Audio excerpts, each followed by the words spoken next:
Hello mga ka-brother, pamilyar ba kayo dito sa hawak ko?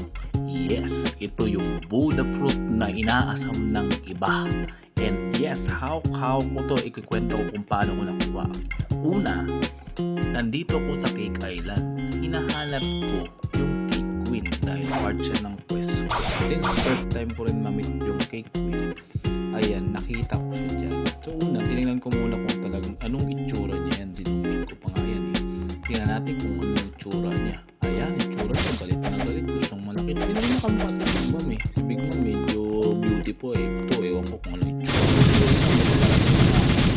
Tapos ang kunat. Imagine nyo ah.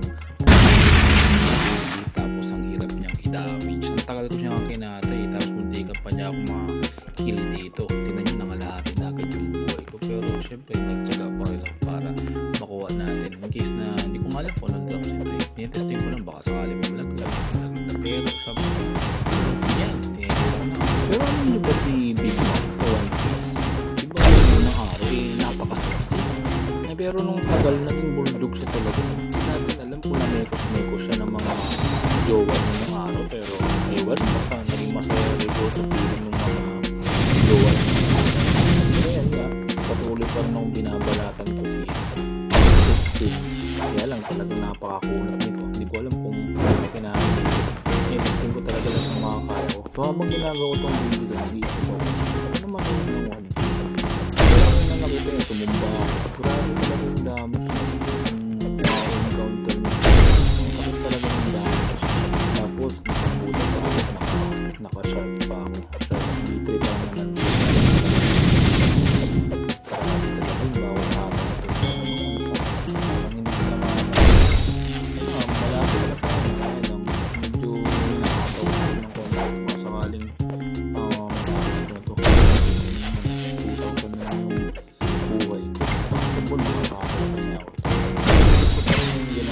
Habang nag-iisip ko kung paano ko kakatayin ito, wala naman ako hindi pa naman yung dragon talent. Important talaga dito yung mamakta dragon talent. Eh, nasa master experience yung 30 ko rin. Hopefully, soon, makuha natin level 2 na tayo super naman. Then, syempre, tutuloy natin ang gagawin. Napatay ko na siya na kuno-honor. Hindi ko pala alam na nakaano pala ako nito, nakamarin ako.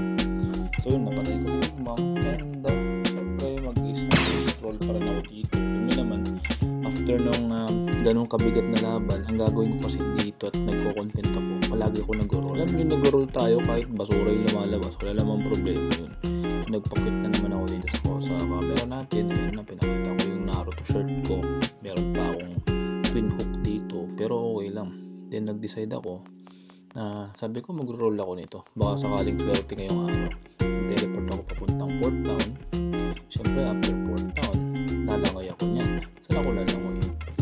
Lalangoy ako papuntang Castle of the Sea.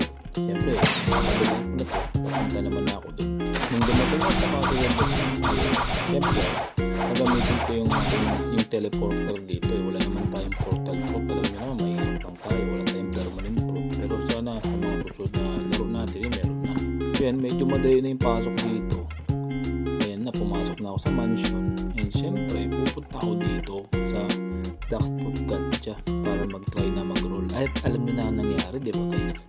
Ang ginawa ko dito, dinasalan ko muna, kinausap ko muna yung Blackfoot Gacha. Bigyan mo ko na maganda pre, sawang-sawa na ako sa hotdog eh. So pinindot ko na yung rami rumpot at mahal pala no, sa 350,000 pero kaya lang yan. Nung binuksan ko, wow, napawawa ko talaga mga pare.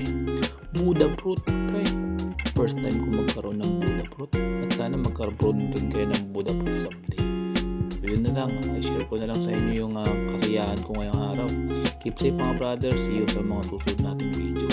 Sayonara hotdog.